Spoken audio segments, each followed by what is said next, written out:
Hi, I'm Bonnie McKee. I'm a pop songwriter and indie artist. Hi, my name is Frequency. I'm a producer and songwriter. I'm Aviella, and I'm a singer-songwriter. I'm Mitty Jones, and I'm a music producer and songwriter. I'm Casey Bear. I'm an artist and a songwriter. My name is Chad the Maverick, and I'm an astrologer and a creative. My name is Sierra Cavallari, and I'm an artist-songwriter. Hey, I'm Stefani Fryzel. I'm an artist, a songwriter, and an author, and I wrote Self-Care for the Creative. I had a chance to sit down with some of my favorite creatives and artists and songwriters, and I got a chance to ask them about what it's like to be an artist. What's that journey like? What do they face? What kind of struggles they have? Here's some of the things that they had to say. I absolutely consider myself an empath and a highly sensitive person. Definitely, yeah. For sure. I'm definitely a very sensitive person. Definitely anxiety. Depression, anxiety, probably OCD, ADHD, you know. I definitely have had problems with comparing myself to other producers, other songwriters. The hardest part about being a creative is that you can't clock out. Having to figure everything out yourself.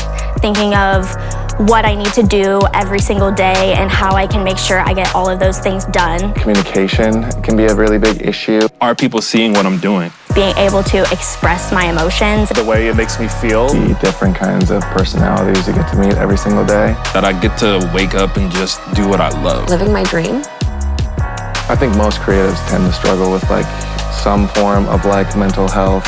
I think that it is definitely something that every artist that I've talked to struggles with. I think a lot of people still look at it like, oh, you need a therapist, like you must be crazy. There's 7 chapters in the book. I'm a little bit of an earthquake prepper. So in the book, I kind of approach it like a prepper would, like someone who's preparing for the worst case scenario, preparing for a disaster to hit.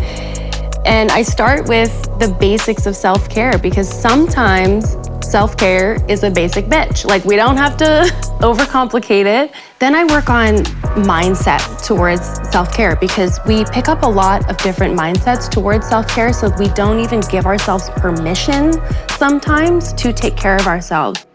In chapter 3, we cover the creative process, which is super fun because there's so many different ways you can nurture your creativity. The next chapter, I talk about being your own boss, like all the things that you have to do when you get up and you're like, okay, what's my schedule? What am I doing? How do I manage my time?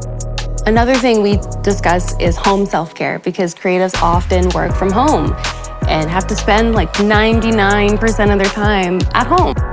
There's a section in there where we tap into your spiritual side, even if you don't identify with it that way, if you're just into energy.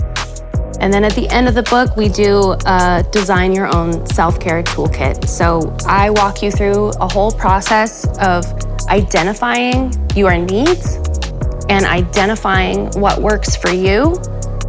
So when people have the actual tools that they need for their self-care, they're able to be empowered to actually take care of themselves. I think it's so amazing that we are, giving the spotlight to something that's really debilitating for a lot of people, I know. Be patient.